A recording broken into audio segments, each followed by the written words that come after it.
Hi, everybody. This is Tanya with Dr. Tanya's Transformational Coaching. I'm here today to talk to you about codependency in my Clear Codependency Class. This is class number 2. And today we're going to be talking about safety. We're talking about safety. So, yesterday I did the overview class, and I hope you all had a chance to watch it because there's some important concepts there. And so today I'm going to do a little bit of review. I want to talk about what is codependency? What is codependency? I have a very broad definition of codependency. It's essentially it's a set of learned behaviors which are developed as a result of exposure to trauma. Just like drugs or alcohol, codependent behaviors are addictive and can be difficult to stop. And so these are behaviors that have been developed, which essentially help a person alter their mood, help them alter their mood. So these are some of the examples of codependent behaviors, and there's tons of them and tons that I haven't even listed. Arguing, rescuing, fixing, people-pleasing, blaming, resenting, explaining, complaining. And explaining, by the way, is explaining things to people who don't want to hear your explanation. Justifying, rationalizing, comparing, judging, giving unsolicited advice, voicing worry. Are you a worrywart? You have a lot of anxiety. This is a symptom of codependency. Criticizing yourself or others, controlling yourself or others, manipulating, gossiping, hypervigilance, bullying, war stories, needing to be right, hyper responsible, or hyper irresponsible. And all of these are coping skills. These are coping skills that people develop in dysfunctional families to survive in their family. But what's the problem is these behaviors are not healthy, and they lead to unhealthy, unhappy, and unfulfilling relationships. So I want to talk a little bit about hypervigilance. So hypervigilance is the hallmark symptom of post-traumatic stress disorder. So you can think of hypervigilance as sort of always scanning the horizon, looking for the worst case scenario, and then planning for it. Scanning the horizon, looking for the worst case scenario, and then planning for it. So when you are looking at the horizon, planning for the worst case scenario, and preparing for it, you're actually doing the opposite of what the law of attraction teaches. Law of attraction teaches that whatever you focus on, you will get more of, because the universe doesn't understand the word no. So if you say, like, I don't want more of that, you're going to get more of that because you're focused on that, whatever that is. So if you're focused on, I want to control the situation to prevent anything bad from happening to me, so I'm going to scan the horizon for the worst case scenario that is possible, and I'm going to prepare for it in order to prevent it. So law of attraction teaches that you're actually attracting it to you when you're doing that. You're attracting it to you because it's impossible to allow in the solution when you're focused on the problem. So people who suffer from codependent behaviors are most often focused on the worst case scenario and often feel responsible to solve the problems that they see. There's sort of a lack of trust there. Like, I don't think other people will handle this situation, so I have to handle this situation. And there's also a lack of trust in the divine. I don't believe the divine is actually there and going to help. The divine, if it's there, is very distant, not interested, not involved. And so I have got to be super responsible and handle this situation. So, this hypersense of responsibility is exhausting and debilitating and can be very toxic in relationships. So, but the problem here and the conflict that people have is that these codependent behaviors are coping skills that were born out of trauma. So, people, for example, that grew up in a dysfunctional family, and I'm using trauma as a broad term here, that anything that left you feeling less resourceful after it happened, I'm calling that traumatic. So if you grew up in a family that was otherwise loving, but say they were very controlling, and one of your coping skills of dealing with your very controlling family is to develop codependent behaviors to deal with them. These are coping skills that kind of helped you survive in your dysfunctional family. So the problem lies when we continue using codependent behaviors long past the original traumatic event. And this energy gets stuck in our mind, body, spirit.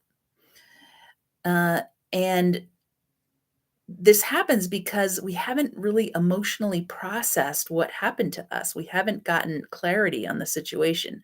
Something happened that didn't feel good.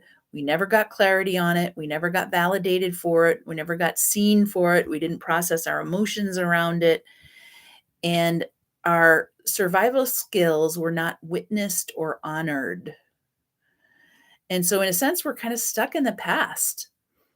And a part of us is still focused on that past trauma. Even if we don't remember it or don't think about it, there's a part of us still kind of remembered it. And this is the hallmark symptom of PTSD, is that if something in the environment reminds us of this past event, we will sort of act hypervigilant around a scenario. And we're kind of all our codependency kicks in to sort of prevent the thing from happening again. So, uh, it's we don't do it intentionally, but it's this sort of unconscious focus on the past, and these behaviors interfere with our current lives. So, this is just a class, it's an educational class. If you have trauma, I encourage you all to go to professionals to help you with that. That's not what I'm doing here. I'm just teaching this material so it can help you maybe get a focus on what you might need to do or want to do with professionals around anything you have going on. So you can think of these codependent behaviors as these are sort of coping skills that people really cling to, like this sort of help them get through it, help them get through life. So when I come along and say, these behaviors are not healthy and stop doing them, this is very difficult for people because it can feel like everybody they hang out with does these behaviors. They hang out with people who gossip, they hang out with people who are controlling, they hang out with people who criticize other people. And so if they stop doing these behaviors, it's like they won't fit into the people they hang out with anymore. The problem is that these codependent behaviors are very difficult to stop and they're so unconscious they come out constantly. And many people ask, well, if I'm not doing those things, what am I supposed to be doing?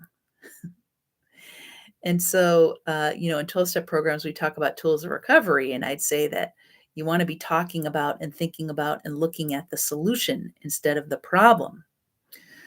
But oftentimes there's a lot of emotion stuck in there. And so it's very difficult for them to kind of focus on the solution uh, when they still have a lot of emotions stuck in the past about the problem. And that's where this sort of release of emotion, release of resistance is really uh, what grief work is about. So you can think of little children cry every day of their lives until they're 5. Little children cry every day of their lives until they're about 5. So it is very natural, normal, and little boys and little girls cry the same. For boys and girls to cry every day. And essentially, we kind of unlearn it. We unlearn it that somehow crying is bad, is especially bad for boys. And but it's also really shamed, like you're somehow weak if you cry. But it's actually this body's natural way of releasing, Abraham Hicks would call it resistance, releasing resistance. life is about this constant energy flow.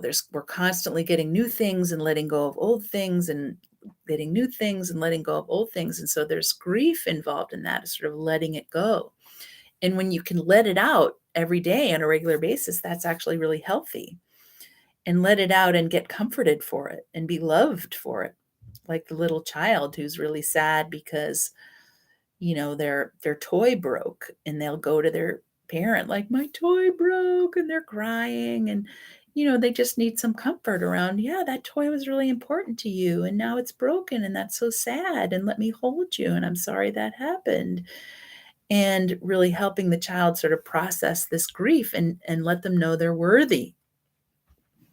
Like I said in yesterday's class, where does self-esteem come from? It comes from validating emotions.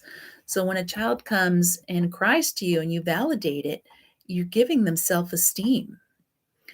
So in the same way with yourself, you might be sitting on some grief that you're completely unaware of because in your history, your grief wasn't seen or validated. And so you're sitting on this sort of pile of grief, and you're treating yourself maybe the way you were treated and ignoring it, not noticing it, not validating it. And this is where, again, your own self-esteem can really be affected, where you're kind of discounting your own emotions as if they don't matter, as if your grief doesn't matter. And so when you start doing this work, what you want to be doing is sort of pulling in your higher self, your inner being, and that sort of wise mind part of you to start parenting this more vulnerable part of you and giving yourself that validation. So, codependent behaviors block divine energy flow. So, in yesterday's class, we were talking about the energy flow through the chakras. We were talking about sort of the vortex of creation, this holding tank of everything that you've asked for, and the way to access it is just get happy, and so these things can start flowing into your experience. But a lot of times these codependent behaviors and these old traumas and old historical events that are unconscious inside of us block our chakras, they block our energy flow, they block these things from coming. So the universe is always beaming the solution. Our inner being is showing us the way. And how does our inner being talk to us? Our inner being talks to us through our emotions. So it's very important that you pay attention to how you feel. And so if you feel bad, you want to look at the thought that is underneath the feeling, because the thought always comes first. I feel bad today. What am I thinking? Oh, I'm thinking like, I'm a jerk, or I'm thinking that I'm stupid, or I'm thinking that I should have figured this out already, or I'm beating myself up, or I'm criticizing myself, or vice versa. I'm mad at somebody else. I'm preoccupied with somebody else. That person's a jerk. They're ruining my life. I hate that person. If that person weren't around, my life would be happy. Whatever we're feeling bad about, if we have a negative emotion, it means our inner being, the divine part of us, the non-physical part of us, is actually thinking a different thought than we're thinking. So we're thinking that negative thought. The divine is thinking a different thought, which is a positive thought. And that difference in thoughts, that different in vibration is what causes this negative emotion. Abraham would say that the divine is always thinking that positive. So when we deviate and think something negative underneath a negative emotion, that we're deviating from the divine. And the way to get back hooked to back up is to think a positive thought, to work our way up the vibrational scale, to get happy, essentially back up in our thoughts in alignment with the divine. But the problem is, when you have a lot of sort of entrenched negative thinking, it's really very often connected to historical events that have happened to us that we haven't finished grieving. This is, again, back to the child who cries every day. If we're not crying every day over the different things that happen in our lives, and getting loved and cared for and listened to and validated for this grief, then it's like the grief gets stuck, and it gets stuck in these historical events. So what we're doing when we're doing this tapping work, and like we did in the last video, we're sort of tapping our way up the vibrational scale, saying more and more positive things and more positive things. Um, you might find yourself crying when you're saying those things, or yawning, or very sleepy while you're doing that. And why is that happening? Because you're releasing grief. You're releasing resistance. You're releasing some old thinking, and your body is kind of physically adjusting to you getting happier and happier when it's something you're not used to. It's like there's grief in there, there's stuck energy in there that needs to be let go of. And it comes out in the form of tears, crying, yawning, getting super sleepy. Uh, if you find yourself like after doing a tapping around, like you have to take a nap because you're exhausted, that's you, energy's moving, you're releasing energy, you're releasing grief. So, I want to talk also a little bit about trauma. Trauma is like an entity. I talked a little bit about in the last class about how there's in the old fashioned way of looking things is like the angel is on one shoulder and the devil is on this other shoulder. And I say, no, the angel's on one shoulder or the divine is on one shoulder or your inner being is on one shoulder. And that on the other shoulder is your trauma thoughts. It's like trauma is an entity. I want to write a children's book about trauma and make it into like this sort of like boogeyman trauma. Trauma is the part of you, it's sort of like a stuck part of you in time that is still reliving the trauma every day. And so it's sort of like the traumatized self. So you can think of it, it's like a scared little child that is always sort of shouting, danger, look out, be prepared. You've got to do this and you've got to save everybody. You've got to save yourself. You've got to do this and you've got to do it now. And there's nobody else that can do it except for you. And that's what trauma sounds like. So if you have a voice inside you that's saying like, you've got to do this, you've got to do that, and you got to do it now. And if you don't, there's an emergency. That's not your higher power talking. That's not how the divine communicates. That's your trauma talking. And sort of one of the biggest confusions people have is they confuse their trauma and they think it's their higher power talking. They think it's their higher power saying, it's an emergency. You've got to do this and you've got to do that. And you've got to save people and you've got to save yourself and you've got to control the situation and you've got to, plan for the future because bad things are happening. Those are all the words of trauma. So when you find yourself doing these codependent behaviors and you start getting honest with what am I thinking underneath that, and you might be thinking some thoughts like I just said, some very sort of urgent, you've got to solve this problem. There's a problem to be solved. You're the only one who can do it. Those kinds of urgent messages that don't feel good.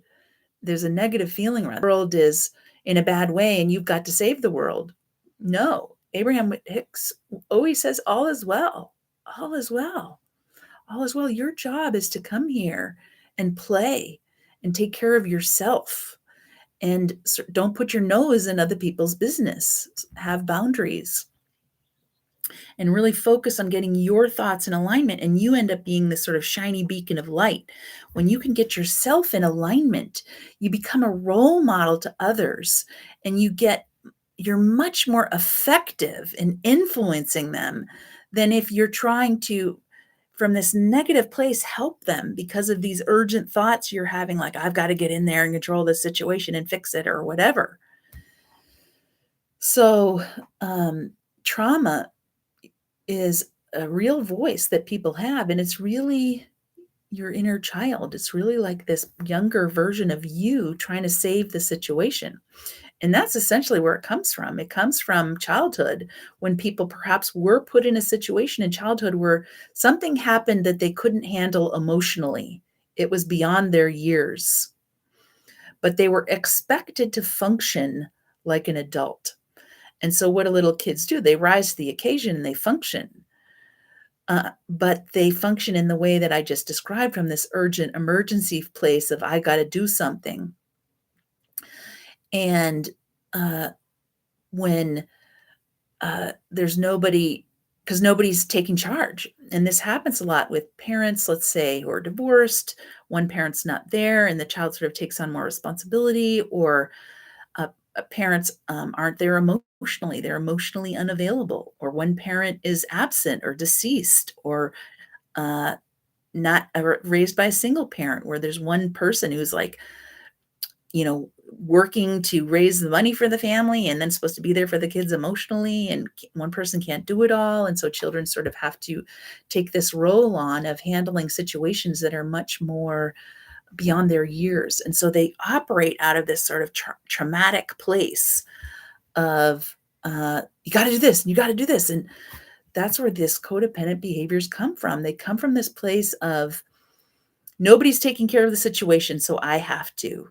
The divine is not there or distant, and so I've got to handle this situation.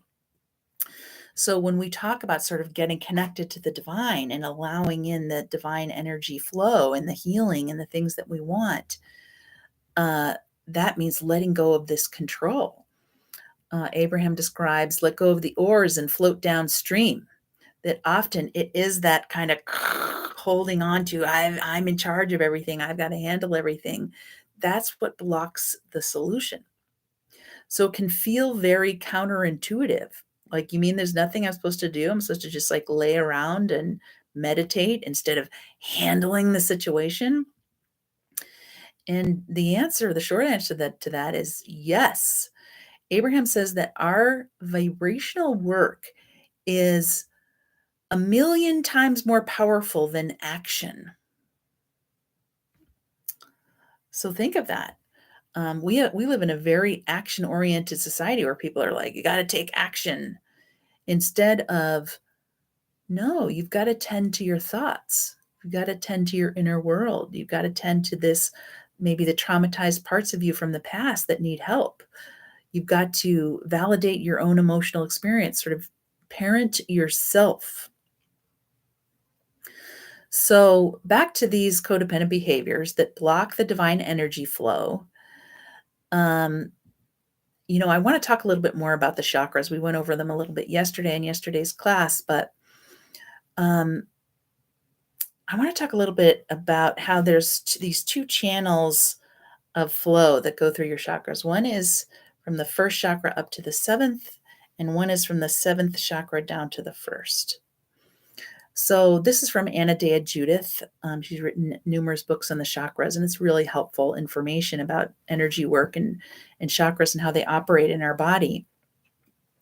But the flow upward is called the liberation channel.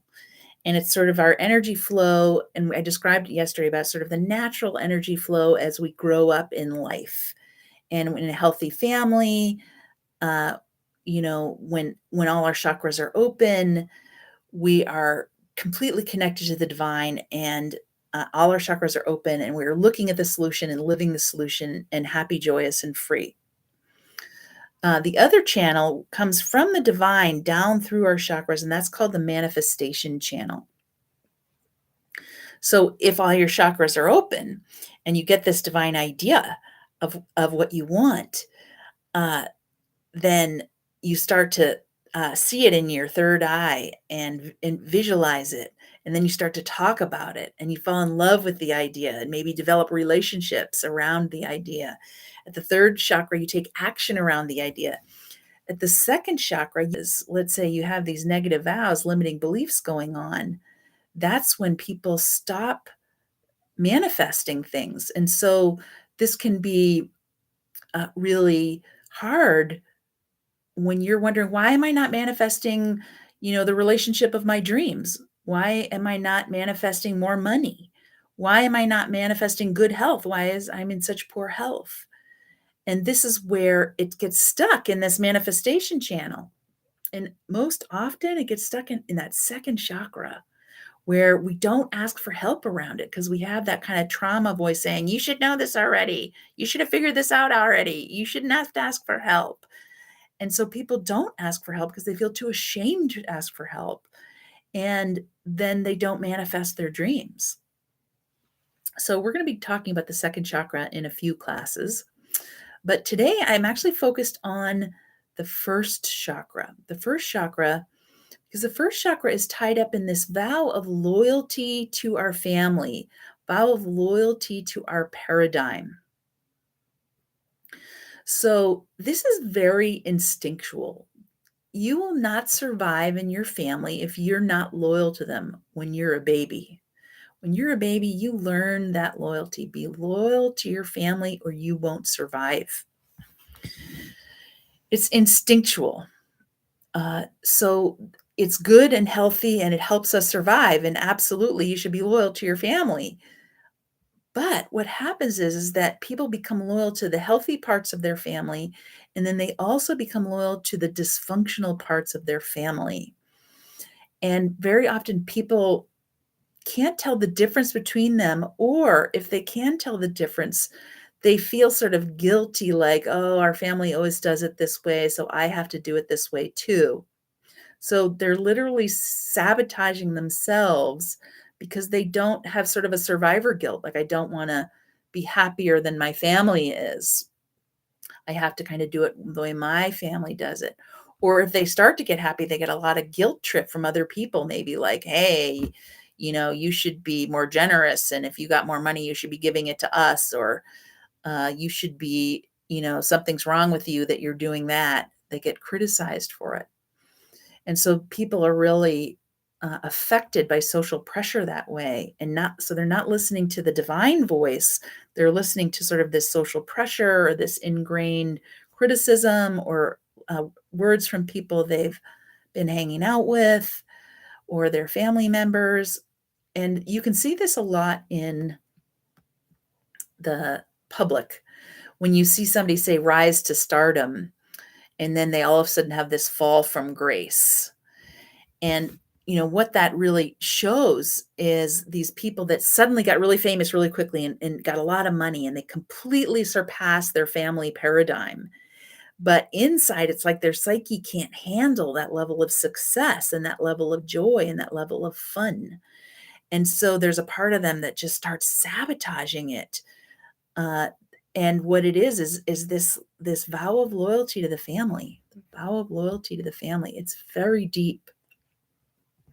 So in the coaching world, when coaches work with people around success and try to help people be more successful or happier in their lives, this is a big issue where people often can't handle more success and more happiness than their parents had, than their family has, because there's a sense of the family members get jealous, family members don't understand it, the family members are still caught in some old trauma thinking, and they will be very critical and not supportive of the person who's trying to find more happiness or more success or more money or be healthier.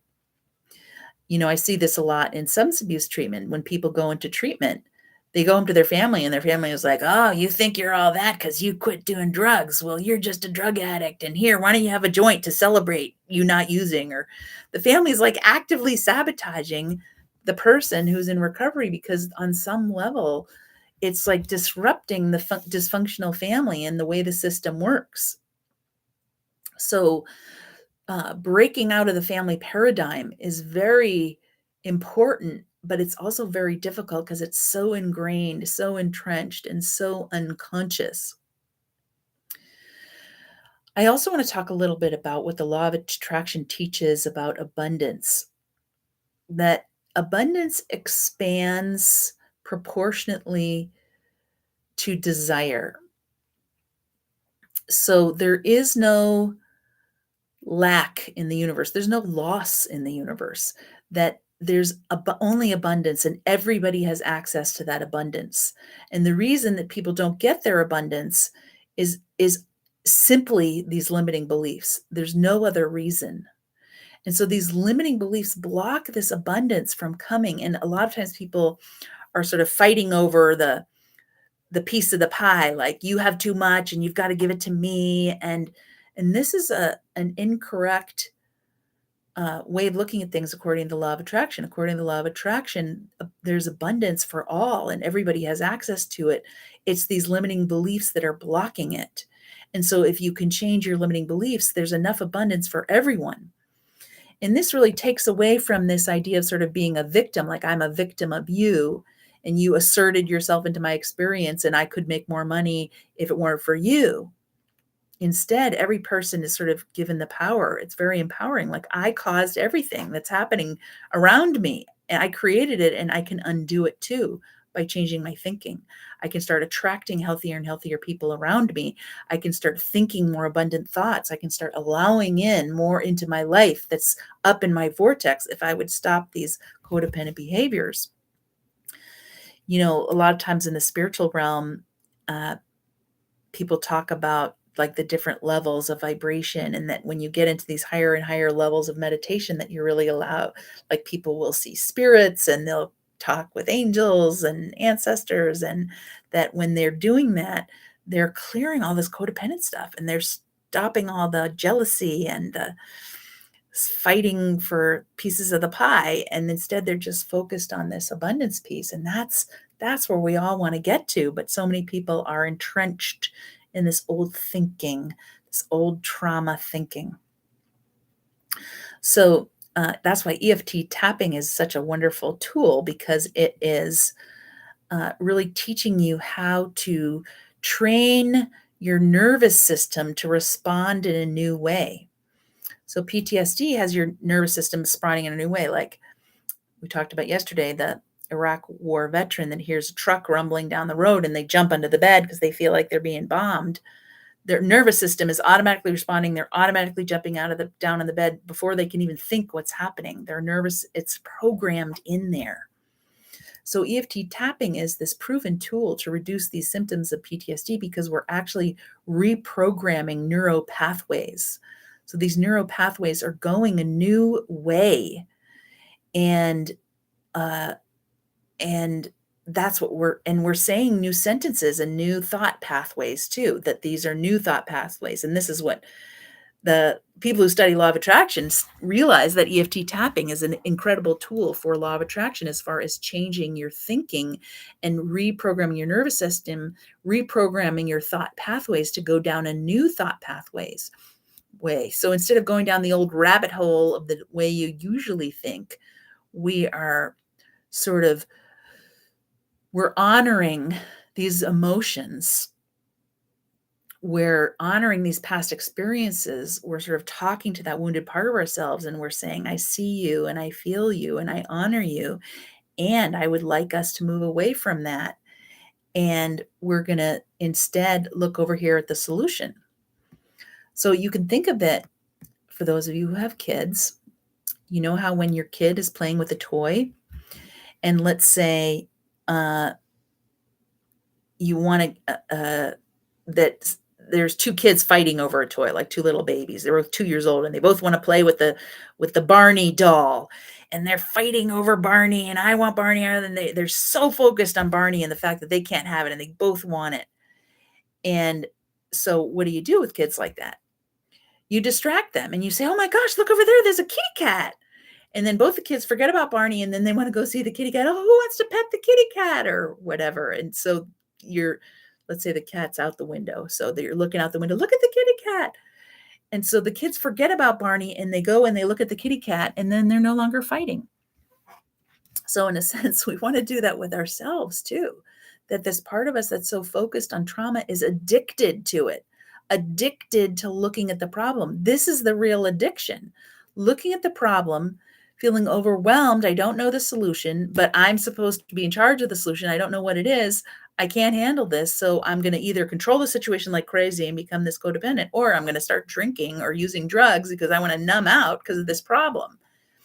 And so instead of all of that addictive thinking and addictive behavior, what we're wanting to do is recognize these laws of the universe, where you realize this is not my responsibility. All is well. My only job is to care for myself. So sometimes, you can think of it, say if you suddenly got a life-threatening diagnosis, and all of a sudden everything, you start realizing like, hey, what's really important to me? And you start cutting out all this crap you might be doing or thinking because you realize, hey, that's not important. I got to focus on what is important. And uh, you can think of that happened when COVID hit. When COVID hit, so many people sort of went into this mode of what's important to me and what isn't important to me. And people were able to sort of say no to many things that they realized weren't important to them and focus on the importance at hand. So I'd say it's the same in this new way of thinking of if you're really wanting to change your life and change your behavior, this is the level of sort of change that needs to happen on a deep level. So I want to talk about the first chakra. First chakra is about survival, safety, and your body sense. And then the unconscious belief that we're trying to clear is this vow to be loyal to your tribe. So at the first chakra, we don't have our logical minds developed. And so it's like a baby isn't processing things. It's all about safety, survival, and security. So the kinds of things that is about is when we're being born into the world, am I wanted? Do I have the right to be here? Is this world safe? Can I own things? Can I survive? Am I loved? So you want to think about when we're clearing the vow to be loyal, what was going on in your family when you were born? There may have been some drama and trauma going on. And you might think, oh, that was a long time ago that didn't affect me. And I'm not wanting to go into the specifics of it necessarily, because according to Abraham Hicks, our inner being never looks back. But what I would like to do is acknowledge this vow of loyalty to some old stuff that we may not even realize we're still being loyal to. So some statements you can think of where energy might be blocked. So I'm going to say these statements, and you can tell me on a scale of 1 to 10, where 10 is very true and 1 is not true at all. And in this one, 10 is we want you to be up at a 10, and we don't want you to be down at a 1, but it is an indicator where you might have some energy blocked at your first chakra. So the first sentence is, I feel safe. And I want you to think now, where you are right now in your life, I feel safe. How true is that? A 10 is very true. A 1 is not true at all. Where are you on a scale from 1 to 10? I feel safe. And when you were born, what did you feel? What do you feel? And you think, oh, I don't remember. Well, just be logical. What was going on in your family when you were born? Were you welcome? Were you wanted? What both your parents happy about it? Were both your parents there? Were they alive? Were they around? Were you, were they, was all well when you were born, or did they have some drama and trauma going on? So you want to kind of guess when you were a baby, I feel safe. What did that part of you feel safe? The second sentence is, I've always felt safe. I've always felt safe. How true is that now? Is that 1 to 10, where 10 is very true? Or how true is that when you were born? I've always felt safe. Number 3 is, it's safe for me to be the real me. Are you able to be authentic in your life? Is it safe for you to be the real you? And then when you were little, was it safe for you to be the real you? Were your cries welcomed by your family? Were they happy to meet your needs? Were they emotionally available? Do they want to hold you and care for you? Were they present? Next sentence is, I'm supposed to be here on this planet with this family, with these people. I'm supposed to be here on this planet with this family, with these people. How true is that on a scale of 1 to 10? Where 10 is very true and 1 is not true at all. Number 5 is, my body is deserving of love, care, and respect. How true is that on a scale of 1 to 10? My body is deserving of love, care, and respect. How true is that? Where 10 is very true and 1 is not true at all. How true is it now in your life? How true is it when you were born? Number 6 is, it's safe for me to receive, love, and have things. It's safe for me to receive, love, and have things. How true is that now? How true is that when you were born? Number 7 is, it's safe for me to be in my body. How true is that now? How true is that when you were born? Where 10 is very true and 1 is not true at all. And you might say, what does it mean to be in my body? Meaning like you feel present in your body. You feel like you're in your body, you're living in your body. Many people who have physical or sexual abuse feel they're not in their body. They kind of only live in their head. And so you want to kind of pay attention to that. Am I in my body? I know these questions are very deep. And so I, again, encourage people to get professional help if you need it.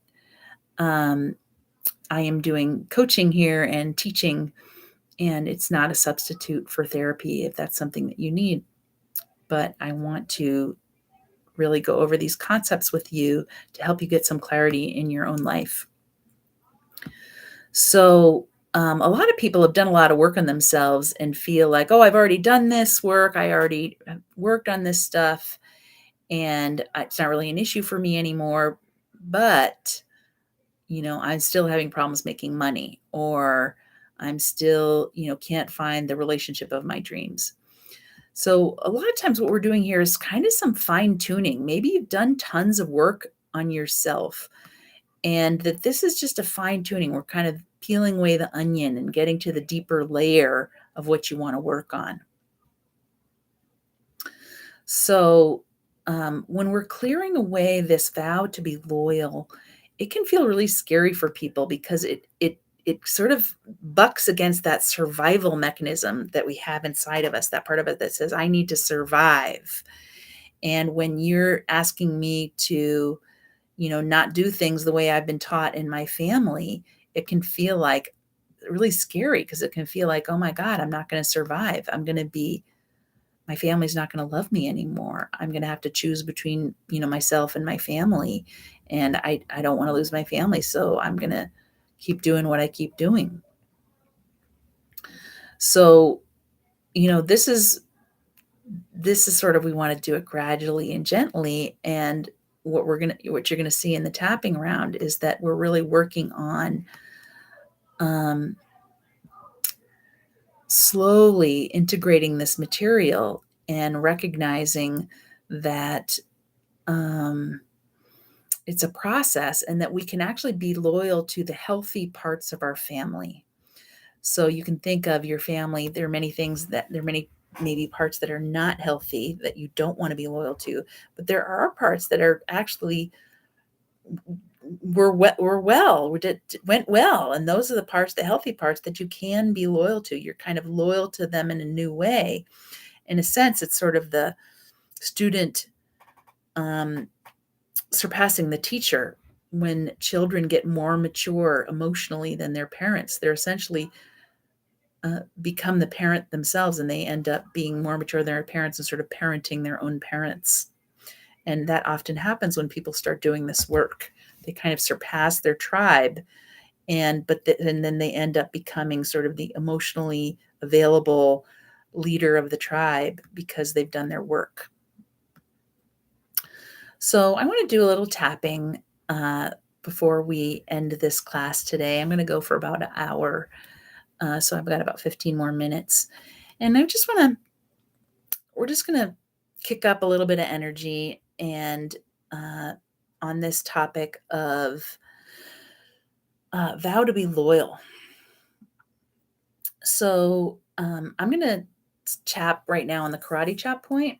So we're just going to do this karate chop point for a little bit.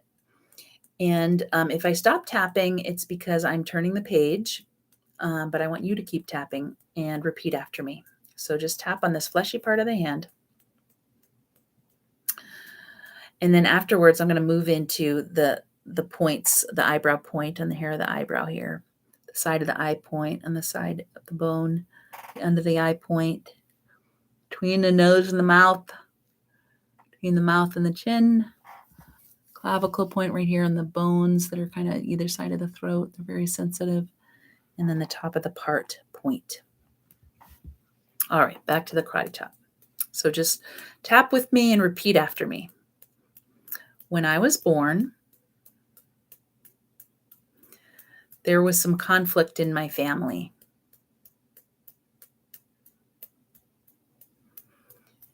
And I received that into my nervous system. My parents had carried trauma, and their parents before them, from things that happened long ago.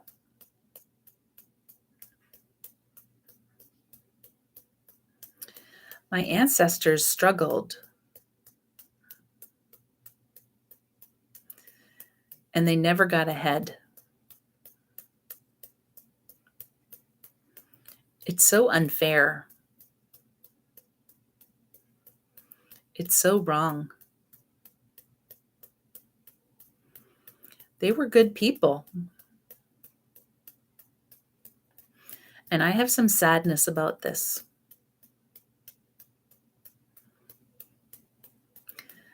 I honor my sadness.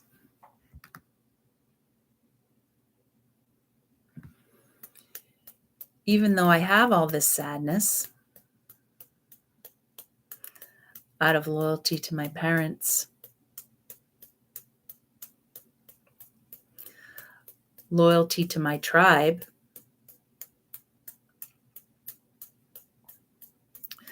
I honor this sadness.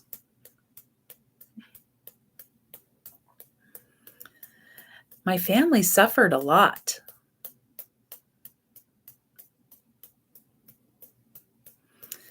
It was almost our family identity.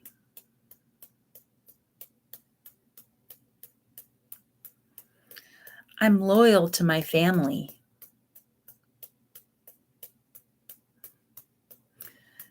And I'm loyal to their suffering.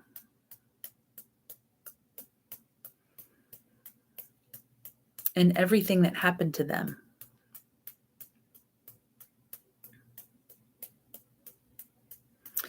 Why should I get to have joy?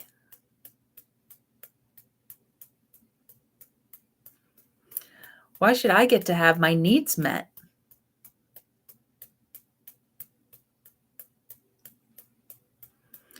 Why should I get to be selfish?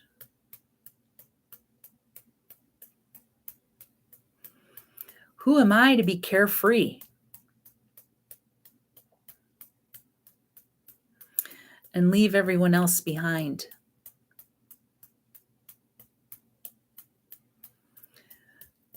That makes me feel too guilty.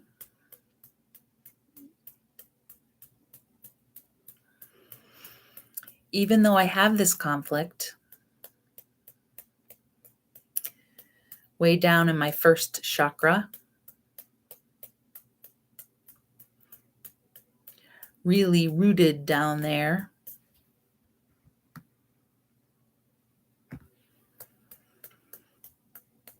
this old programming,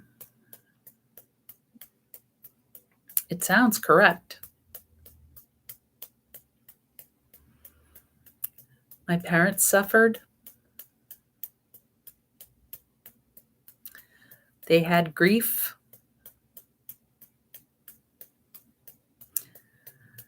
My ancestors suffered. And now I carry those losses.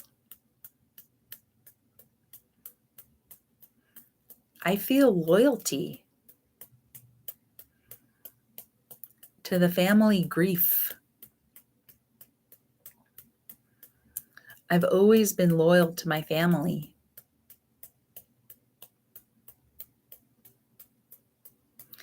But I really want to shift this. I really want to heal this. I don't want to be loyal to suffering. And now tapping through the points, starting with the eyebrow point. I really want to heal this.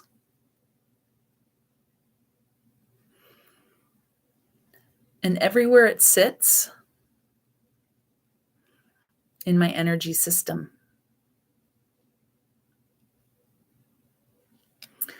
When I think about my parents, they were traumatized. They had grief. They had losses. Maybe they watched other people having fun.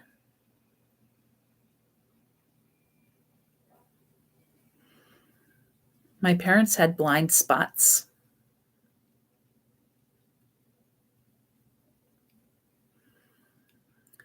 Maybe they didn't have enough joy in their lives.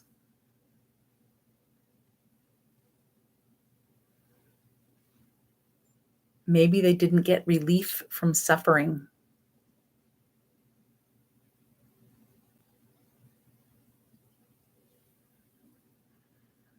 Maybe they had anxiety or shame or depression or anger. And I was there watching it.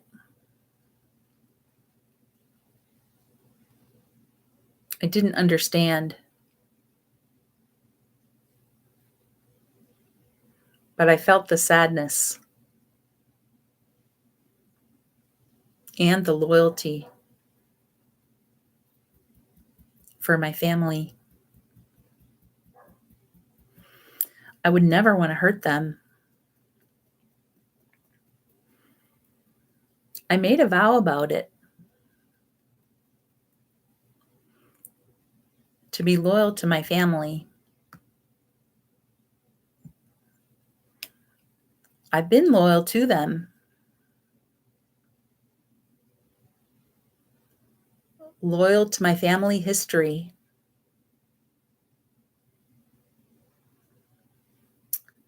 Suffering was our identity.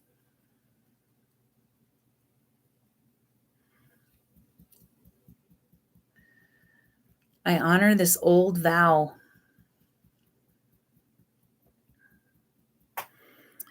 And all the sadness in it.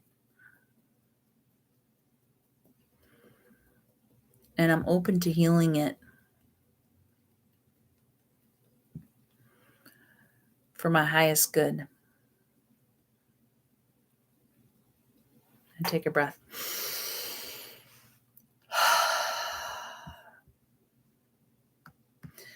So I want you to notice, did you have any memories pop up? Were you yawning at all? Did you get sleepy? Did you cry? Did you feel kind of some energy moving in there? Start questioning things like, what is this about? What statements were particularly true for you? Did it bring up some emotion for you? Did you have any aha moments, realizations, insights about yourself? Any memories? So, we're going to stop pretty soon. But I just do more tapping when I work with people individually. And you're always welcome to look me up, drtanyachase.com. And I do coaching outside of doing YouTube videos. You're welcome to work with me if you'd like to. But I wanted to sort of just give you an example of how to free up energy in your life and free up your thinking and sort of change things up, and really noticed how that affected your nervous system, how it kicked some stuff up. This is about kind of opening up your awareness and maybe releasing some old emotions, some honoring of any grief that may be coming up for you, honoring for your history, honoring for your parents' history, your family history. A lot of times people have trauma, from things they don't even know that happened, like sort of wars that happened a long time ago, or crazy things that happened in their family that nobody ever talked about, or people moving away. There's been, people moving all over the globe, and world wars that happened and how that maybe impacted families. A lot of times that's not talked about in families, but it's sort of like the energy is there, this sort of very deep loyalty.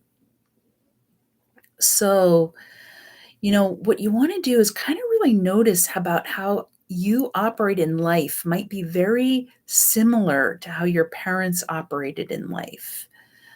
And in the first chakra, we often see a split of two scenarios. Sometimes people get very sad, other times people get really angry, and sometimes people have both. And so I just want you to notice that the grief, the sadness is very connected to this vow of loyalty. And that the anger is very connected to the vow to rebel. And so in tomorrow's class, or when I do my next videos class, we're going to go dive more into this uh, idea of the vow to rebel, which is connected to the anger, because the vow of loyalty is really connected to this grief, sadness, and grief. So grief is really around honoring it and allowing it to come up and listening to it. You're sort of listening to this historical part of yourself whose story was maybe never told. But there's also there's this idea of, this is sort of where codependence is born, in this idea of loyalty. Like, many people sort of put their family's needs ahead of their own, and really have this false belief that it's my job to save my family, and that I'm the only one who can do it, and that somehow my family members are not able or capable of saving themselves, and so I've got to sacrifice myself and save them. And this may have been true for you historically, but this is really a false narrative according to the law of attraction. We really kind of want to undo that. So we're going to talk about this more in my next video, but I wanted to wrap it up for today and just thank you all for listening. Again, my name is Dr. Tanya with Dr. Tanya's Transformational Coaching, and I'm really happy that you tuned in to today's class. And if you liked my video, please like it, and please comment below, and ring the bell if you want to subscribe to my channel so you'll be notified when my next video comes out. I appreciate your time. Have a great day. Bye-bye.